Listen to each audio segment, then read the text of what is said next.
Let me help you work faster in Adobe After Effects. These are 6 settings I change on any fresh install.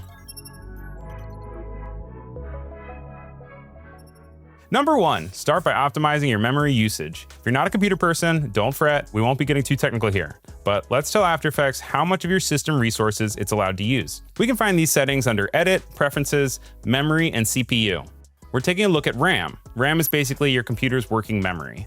After Effects thrives on RAM, but if you use too much, you end up losing performance because you're starving the rest of your system. As a general range, I'd say keep 15 to 25% free for your system. If you have 16 gigabytes, leave 4 to 6.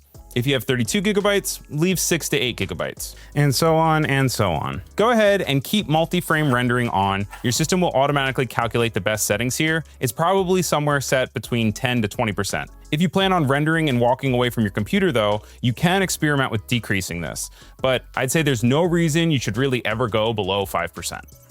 Number 2 is autosave. I always say update this setting before it's too late. You can update the frequency that After Effects autosaves your project under Edit, Preferences, Project.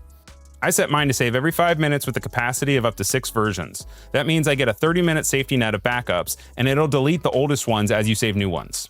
Also, while we're here, let's turn on Save When Starting Render Queue. That way, you always have a clean version of a project before any big export. Number 3, cache frames when idle. Caching is basically After Effects pre-calculating frames so it doesn't have to do as much work every time you hit play. More caching means smoother playback. By default, After Effects waits 8 seconds of inactivity before it starts. I like mine to be a little more aggressive. You could decrease the amount of time it takes by going to Edit, Preferences, Previews. I have mine set to 5 seconds, but listen to your system, and if it sounds like it's about to take off and shoot to the moon, switch it back. That brings me to my next tip. Set a Purge shortcut. Caching takes up space. When your system slows down, sometimes it just needs a cache cleanse. You can clear your memory and cache at any time by going to Edit, Purge, All Memory, and Disk Cache. I do this so often that I actually made a keyboard shortcut for it. If you want to, you can go to Edit, Keyboard Shortcuts, and set up one that works for you. Now whenever I press Shift-X, it just asks me if I'm ready to purge everything. Number 5 is to lower the default duration of pictures you import. This one comes down to preference, but I feel like you're probably similar to me. How often are you actually keeping a PNG on screen for the entire duration of a comp? Probably not often.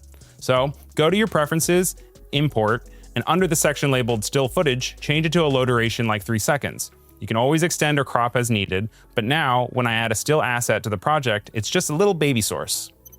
And then finally, number 6 is your default spatial interpolation. This one trips up a lot of newer After Effects users, but if you didn't know this was possible, it's better late than never. After Effects tends to try to help out and add some auto bezier to the spatial connection between 2 keyframes, but often it leads to overshooting or weird movement you didn't ask for. Rather than every time having to select both keyframes and click keyframe interpolation and then changing spatial interpolation to linear, you can actually set it up to stay linear by default. Just go to Preferences, Composition, and turn on Default Spatial Interpolation to Linear.